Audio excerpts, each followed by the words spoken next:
Hi guys, welcome back to the Bearded Broskies. I'm Chris, this is Mike, and this week we're going to be doing Game of Thrones Season 7, Episode 6. Fucking crazy episode. Really cool. That's all I can say about the beginning. Yeah. So I'll let Mikey start off.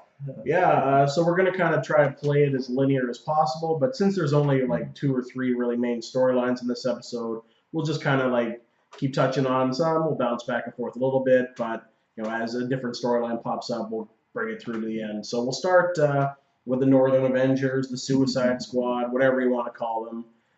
They're off walking through the north, through beyond the wall, looking for the White Walkers, and we got a lot of really good dialogue through all these scenes. A lot of really funny moments. Oh, so much good stuff. Between the Hound and Tormund, that was really funny. Talking about Brienne, and you're talking about Brienne of Toth. You know her. yeah. Oh. Basically, Tormund's telling the Hound about like a big woman that's the love of his life, very much, and the Hound's like kind of ignoring him and really irritated by him. And then he kind of brings up that she's like, oh, she's almost as tall as you and has shiny golden hair. And he's like, Brianna fucking Toth. He goes, yeah, you know her. And he's just like, like Tormund's, oh, that's your woman? Well, she's not my woman yet, but I'm hoping. So you got a real good comedic between them, but then you get, on the flip side, then you get a real serious, that I really liked, scene with Jorah and Jon Snow, and because they had great admirations for his dad, and Jon tries to give Jorah back the family sword, and Jorah just says basically, no, I like dishonored the family, I'm not worthy of the sword, he gave it to you, you keep the sword, and you protect people with the sword. So, and basically told Jon to pass it on to his children. So Jorah is completely like, there's a great scene, I really like the fact that they're throwing back to J.R. Mormont, which is Jorah's dad, because he was such a great character, and, I really like it when they touch back on stuff that happened that you thought, that they weren't really going to cover, because in the book they go into more detail, and it's kind of good to see Jorah, kind of emotionally reacting to, everything to do with what went down, and, they kind of discuss that. Yeah. Yeah, we also have a couple other just small scenes while they're walking through.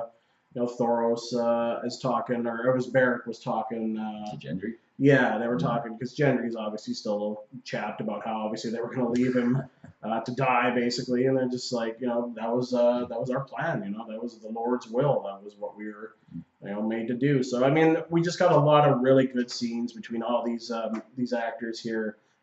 Just a lot of funny moments, a lot of serious moments. But I mean, that's basically how we kind of started. That's kind of the beginning. Like, yeah, I think Gendry's finally. I guess he's just sucking out now and accepting what happened, because the Hound's like, oh wow, you almost died once. This fucker's died 6 times, and you don't see him bitching. He's pointing at Beric, right? And then Gendry's just like, what? Like, he doesn't really get it, but he's like, yeah, basically, man up, shut up, and get over it. So then we kick off. Down to Dragonstone, I guess. We'll touch on a small scene, a couple minutes long, with Dany and Tyrion, and they're kind of just talking and discussing more war strategies again. It's just the two of them, and Tyrion's kind of trying to relay to her kind of the message that was given to him by Varys in the last episode, that you need to kind of cool it on some of the things you're doing. The way you handled the situation with the Tarleys, just roasting the two of them, there was a lot better ways we could have handled it. We could have had the son in chains. We could have had them both in chains, and time can maybe heal all their animosity towards us, kind of thing. But he's trying to be the voice that he needs to be as her hand. Yeah. Well, the whole thing stemmed from, because they're going to have a meeting with Cersei, because they want to form that alliance to go against the Night King, right? Yeah. So Tyrion was basically telling her that, like, Cersei's going to try to get under your skin and all this stuff, so I need you to not, because you're known to get angry and overreact. And Dany's like, when have I ever overreacted? And then he brings up the Tarleys, and she goes, I didn't overreact there. He goes, well, we didn't even have time to discuss it before you just roasted them alive. And she's just like, well, it needed to be done. And so, because Dany's going on about, I want to break the wheel, and I don't want history repeating itself. But then she wants history to repeat itself. She keeps bringing up Aegon the Conqueror, which is one of her ancestors, and she's like, well, he invaded, and he took over, and he used the dragons, and fear seemed to work for him really well. And Tyrion's like, yeah, it did, and you could do that, but that's not what you're saying that you wanted to do. And now she's kind of going, well, it's too much work, really. Honestly, it's too much fucking work. to do it the proper way, right? It's Can I just be queen already? Yeah, I just want to be queen. It's all I ever wanted. You know, like shut up. Yeah. So that's a quick little scene with them. They're not getting along well. She keeps throwing his family back in his face, and you know he's really just trying to look out what's best for her. But the way Tyrion is going about it is too safe. He keeps telling her, he's like, I want you to win. I chose your side. I believe in you. You know, you have to listen to my counsel. I only want what's best for us. Well, he's only trying to enforce what she originally said she wants to do. Yeah. She's the one who's changing her mind on what she wants to do with strategy and everything. Yeah. She's just getting tired of trying to strategically do it. She's like, I just want to roast people. Yeah, I just want this to be fucking over with. You know, so he's just trying to keep her to the code kind of thing.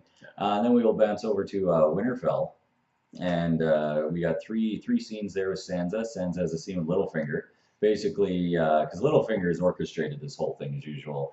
He set up Arya to find a letter, so Arya would get pissed off at Sansa. So Sansa's basically worried that Arya is going to show this letter to the Northern Lords and then maybe get her like denounced kind of thing. You know, they won't back Sansa because in the letter from season 1, it's basically saying that how she's like, oh, I'm loyal to my beloved Joffrey, and it looks like she betrayed the family, right? So she's all worried about that, and Littlefinger's kind of hinting, well, Brianna Tarth is sworn to protect you and Arya, but if Arya tried to harm you, then Brienne would have to step in. And Sansa's like, yeah. So Littlefinger's already talking about killing Arya, basically, and trying to get. Yeah. He's basically manipulating Sansa to get approval. So then, he's seen how dangerous Arya can be. Just watching her in the battle yard with Brienne a couple episodes ago. He's seen that she can be a little spitfire, basically. Well, and she's cunning. She exactly. Locks, so he's super afraid of her right now, I think. And I mean, right before Sansa has that scene with Littlefinger, Arya kind of has like at first a touching moment with Sansa watching where Eddard and Catelyn used to watch them practice in the yard, and she's talking about how she snuck out and like started shooting a bow and arrow, and that's how she learned to shoot a bow and arrow. And then when she turned around, her dad was all proud. He'd been watching the whole time. And then you get this real heartfelt moment, and then she flips it on Sansa and goes all dark and like, oh, I found the letter. Here's this letter. Oh, so you betrayed the family. Yeah. Oh, I was just a little girl. And now Arya's like, I don't care. I was a little girl too, and I would have killed them. Yeah. You know, so you know that's then she's basically scaring Sansa, right? Sansa is like terrified. She loves having power, and Arya's threatening that. And she still has no idea what to make of her sister at this point. She has a pretty good idea this episode. Well, she's starting to figure it out, yeah, but she's just, like, this is not the sister I once knew. I mean, she found out in this episode that Arya was actually there when their father was beheaded. She was in the crowd. And she said, like, what would you have done? Would you have rushed up to the stage to save father? He's like, well, you didn't, so, what does it matter? Like, I was afraid trying to justify herself on her actions, basically. Right? And, right after that scene then, Sansa breaks into Arya's room and starts going through her stuff, and right away I was like, ooh, she's gonna find faces. And sure enough, she starts pulling out faces, and one of the faces she pulls out is Walder Frey's, and Sansa's like, oh, like, I would be too. If I went in my brother's room and he has all these dried faces in a bag, I'd be pretty freaked out. And Arya's there, obviously. She's obviously left the door unlocked, and, so she's all not surprised to see Sansa at all, and she's basically telling Sansa that, well, I trained to be a faceless man. That's where I've been all this time. Yeah. And those faces allow me to become other people. I can incorporate their voice and everything, right? And then she starts kind of threatening Sansa, like, all I need is your face, and I can know what it's like to wear pretty gowns and be good looking. I can be the Lady of Winterfell. I could be the Lady of Winterfell. All I need is your face. And then kind of grabs the Valyrian steel dagger that Bran gave her. But then at the last minute, she flips it over to Sansa to be like, here, stab me in the back kind of thing. Mm-hmm. And leaves Sansa with her thoughts on the matter. Yeah, so something's going down. Between the three of them, between Littlefinger, Arya, and Sansa, something's going down the next episode. But the only thing that doesn't make any sense is because Littlefinger is basically implying, hey, we should use Arya, or we should use Brianna Tarth to basically get in the middle of you two and maybe kill Arya for you. But then Sansa sends Brienne down to King's Landing to treat with Cersei, because obviously Dany has made a pact with Cersei unofficially, and they want Sansa to now come down to represent the North, so the three can discuss how they're going to handle the Army of the Dead. Yeah. And Sansa's like, I'm never going back to King's Landing. You can go fuck yourself. So she sends Brienne away, but isn't Brienne part of Littlefinger's gag to, like, the plan wasn't to send Brienne away. That's really her only protection. No one else in Winterfell even has a chance against Arya if Arya wanted to. Yeah. So I don't really understand that plot point, except for Sansa showed dominance with Brienne, and she's, you're gonna listen to me, I don't care, because Brienne's going, I shouldn't leave you Littlefingers here, and Sansa's now, instead of mistrusting Littlefinger, he's like her hand now, pretty much. She's getting all her information from Littlefinger, even though she knows he's full of shit. Yeah. So it's kind of a weird plot line. But that's all you're gonna see at Winterfell, because then we are gonna shoot right back up to the north, where we get some good action sequences. Yeah, so they're still walking, and then we kind of hear a small noise kind of off in the distance. Or no, first we see this big snowy field, and they kind of see something off in front of them, and then, what the heck could that be? And all of a sudden, the one wildling that was out in front of them starts running back towards them, and they're all pulling swords out. They're getting ready to go. And the next thing you know, it's a freaking huge ice undead polar bear fucking thing just mauling over this wildling, and they're just like, oh, for fuck's sake, kind of thing. And who was it said the hound or Gendry's like, are bears supposed to have blue eyes? They're like, that's a big fucking bear. Yeah. So basically, it starts attacking the whole group. It mauls a couple of the random wildlings. They're like red shirts. The red shirts. Yeah, they're just expendable. So everybody starts chopping away this thing. They just can't bring it down. Thoros actually ends up getting mauled a bit and pretty chewed up in the chest. Yeah. And since Thoros and Beric were kind of, they light their swords on fire, the bear was on fire, and it charged the hound. Thoros actually got in front and saved the hound because he froze up because he don't like fire. Yeah. He still doesn't like fire. I don't know how he still doesn't like it. And so Thoros basically almost dies, and the hound's just like, oh, well, let's just forget that happened. He doesn't really say anything. He just kind of walks off. Yeah. And they kind of, heal up his wounds a bit with the burning sword just to cauterize the wounds, and they move on. Yeah. But then they come across a pack of stray. There's one White Walker and about probably like 10 undead soldiers, and they're just, I guess it's probably like a scouting party, I guess. Essentially, yeah. And so they're like, oh, good, here's our opportunity to get the undead guy that we need. So they ambush them.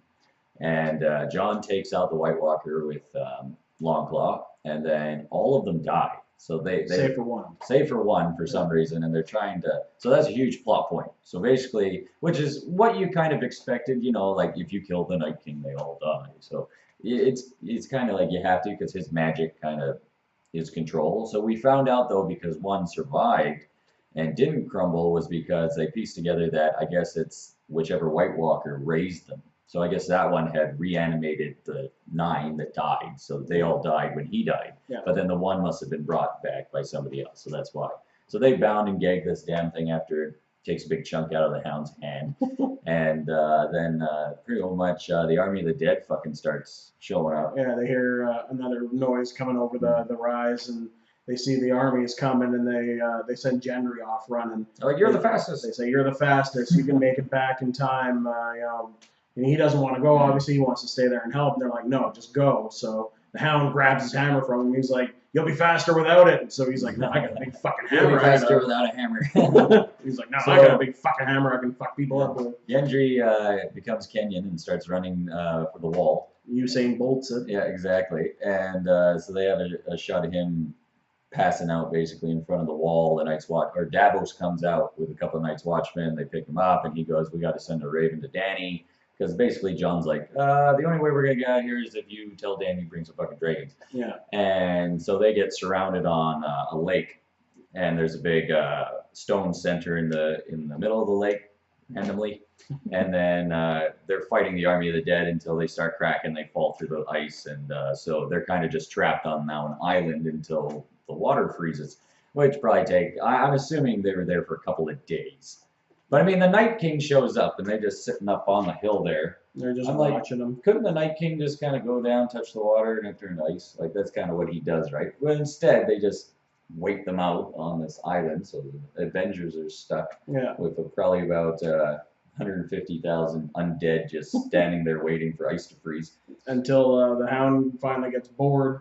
Starts throwing rocks at him. Decides he's going to start trying to peg them off with rocks. He gets the first one, he knocks his jaw off. He's like, all right. So he picks up a bigger rock. He's like, oh, this will make more of an impact. And he goes to throw that one. and it lands on the ice and just skids across. So the one walker, or the one undead reanimated soldier that he hit and knocked the jaw off, looks down and goes, oh, and starts walking on the ice, and he's like, oh, fuck me, you know. So before we get into the big battle, so basically Danny's down arguing with Tyrion again, and the Raven shows up, and now Tyrion is counseling Danny not to go north. But Danny, whether she wants to admit it or not, is mildly in love with Jon Snow already. Yeah. And so she's like, no, I'm not going to lose him. I'm not going to do nothing. The last time I did nothing, we lost the Martells and we lost the Greyjoys. And she goes, I'm not freaking going to do nothing. And she basically, against Tyrion, who's really pissed off at her now, takes all 3 dragons and heads north. Yeah. Now, I'm assuming dragons fly really friggin' fast because they probably only had a day to get up there. If you think that they probably were stuck on that little frozen island for a day or 2, because Thoros ends up dying in the night after the first night due to his injuries, and he didn't have enough rum, I guess. And so huge battle ensues, and like just epic battle. You got like 1,000 undead charged them, and they're just chopping them down. You think Tormund almost gets drug under the water by about 6 of them, plus the one that the Hound broke the jaw off of. Yeah. And the Hound saves him. We thought we were almost going to lose Tormund, but then they were going on the scene too long. Like, I was like, I don't think he's going to die, because they were focusing. If they were going to kill him, they would have had them like maul him, drag him off, and like it would have been shorter. Right? Dragged out as long. It was like a minute of him fighting these things off, and I'm like, well, if they were going to kill him, they'd kill him. So obviously somebody's going to bail him out. So happened to be the Hound, which is good because he froze up on Thoros. So it's good to see him save Tormund. Yeah, well, Tormund still needs to fuck Brienne, he needs so to. We can't have that not happen yet. We need little ginger tarts running around. And and then obviously they're going to get swarmed. They backed up as high as they can on the stone. There's just waves and waves, like 10,000 of these things coming at them. And then all of a sudden, and like Drogon just freaking shows up. Danny got there like FedEx, arrived the next morning. And just all 3 dragons, it's like field of fire all over again. They're just nuking like thousands of these damn things. Yeah. Up until the Night King grabs a big lance from one of his White Walkers and basically javelin throws this sucker right into the side of, we think it's Rhaegal, because I think it's the green dragon and Rhaegal's the green one. So I'm assuming he's the one. Basically takes him out in the neck or the lung, I think. Right, here's in this area somewhere. It doesn't matter. He went down and he's blood. Dead. Falls right through the ice and he's gone. And Danny, of course, is just devastated because she's just lost one of her children. But she also understands that she's got to get these guys out of there. Oh yeah, there's something bigger going on. You can't just grieve. So they all load up on Drogon, and Jon's still fighting off the undead while they can load everybody out safely. Yeah. And then right before she's like, come on, Jon, and then he looks, and the Night King's getting another javelin. He's going to go kill Drogon now. So he basically is like, you need to go. And then he gets tackled by about 3 whites, and then they go through the water, and Jon sinks. So Danny basically has to leave him. So she thinks Jon's dead, so she takes off with Drogon. The Night King just misses Drogon's butt. So we only lost 1 dragon. They get back to the wall. We get Jon rising out of the water. He gets Longclaw, and then the undead are kind of leaving, but then a couple of them see him. They start charging again. They realize he's still not dead, so they're going to finish the job. And I was thinking maybe there was 1 dragon left still kind of flying around, but I guess obviously he went back. So who shows up to save the day is Uncle Benjen. Zombie Benjen. Rides in with his fire mace, I guess you would call it, and just starts whipping off a few of the undead and gets to Jon and removes all the hood. And, Uncle Benjen. He's like, you need to ride now. Get on the horse. Yeah, bye. Get out of here. He's like, don't know where I've been for 6 years. Come with me. He's like, there's no time. So he sends Jon off down on the horse, and he stays there. And he goes down, gets surrounded by a bunch of the undead, and that's unfortunately the end of Benjen's gone. Now it doesn't make much sense. Like, I can understand the self-sacrifice, Uncle saving the the nephew, but Benjen totally had time to jump up on the horse, and now you have a hypothermic Jon Snow trying to ride a horse back to Eastwatch when Benjen could have just been like, yeah, let's go. You know, like he wasn't like mauled instantly. Like he got to like swing it up, Yeah. and then like he took out 4 or 5 of them before he went down. So I'm like, okay, kind of a useless death, but Yeah. anyway, I guess heroic. Yeah. And so Danny's at Eastwatch, and she's like overlooking where the rangers are on top of the wall, where they, you know, see anyone who comes out of the haunted forest, and you know, she's obviously hoping that John will show up. And Jorah's kind of saying we gotta go, and she's like, oh, just one more moment, and then she gives up. And as she turns around, the horn blows. So Rangers are turning, and it's John on the horse. They get him on her ship, strip him down. Mm-hmm. She's Danny liking sees that. all the scars all the on his cuts, chest. So I think she's piecing together that he really did die. Yep. And so there would be some questions. Mm-hmm. And I'll let you finish this up. Yeah, so basically, the two of them, well, he kind of, was passed out on the ship after they all bundle him all up in a bed, and then he'll start waking up on the boat, and he's looking around. It's blurry eyes, and he sees Danny, and she's sitting right there, kind of, overlooking him, making sure that he's okay. And they basically have a moment where he grabs her hand. They're holding hands. And he says, you're going to be my queen now. I intend to bend the knee to you, and my people will understand because once they meet you, they'll understand who you are. So I believe in you. They'll believe in you, and you can definitely see that the love and that everything is starting to come to a head, and the two of them are definitely going to get together soon. I thought maybe we were next episode. going to get a kiss. I thought so. They were hinting at a kiss. They were holding hands, especially after he said, you're my queen. She got all choked up. She grabbed his hand again. They had this big longing stare moment. I'm like, John's going to get first base. Yeah. Nope. Got halfway to first base. And Danny kind of backs off and realizes, I got to act like a queen again and not like a girl who's into this dude. Yeah. So she basically tells him to rest. So he rests, I guess. Yeah. And then we leave off with, we go back up to the frozen lake, and the undead have found 100 yards of steel chain somewhere. Yeah. And basically he's got about 1,000 of them dragging Rhaegal's body out of the lake. Yeah. So you clearly see what's happening here. Night King goes, hand on the head. And we got hashtag Ice Dragon, baby girl. Ice Dragon. Oh, man, this is going to be so sick. Rhaegal is now an Ice Dragon. So he's going to be fucking up all sorts of shit. Oh, I don't even know what that's going to go down. I guess he'll probably be battling like the Watchers on the Wall, and Danny's probably going to have to get both the dragons. And I have a feeling we're going to get a dragon fight. Yeah. Because both the dragons are going to have to rip this fucker apart and burn him. Yeah. But he's going to cause all sorts of crazy nonsense before that happens. So the Night King's got a damn dragon. Yep. Fucker. So, anyway, hashtag Ice Dragon for this episode. That's pretty much what happened. Oh, yeah. Fantastic episode, 71 minutes, didn't disappoint. Next week's going to be 81 minutes. It's going to be awesome. And then we're going to all be sad for about a year and a half until the next season comes out. I know I will. Hashtag tear. And so that'll wrap up episode 6 of season 7. Join us next week when we review the finale for the season. Thanks for joining us, guys. Cheers.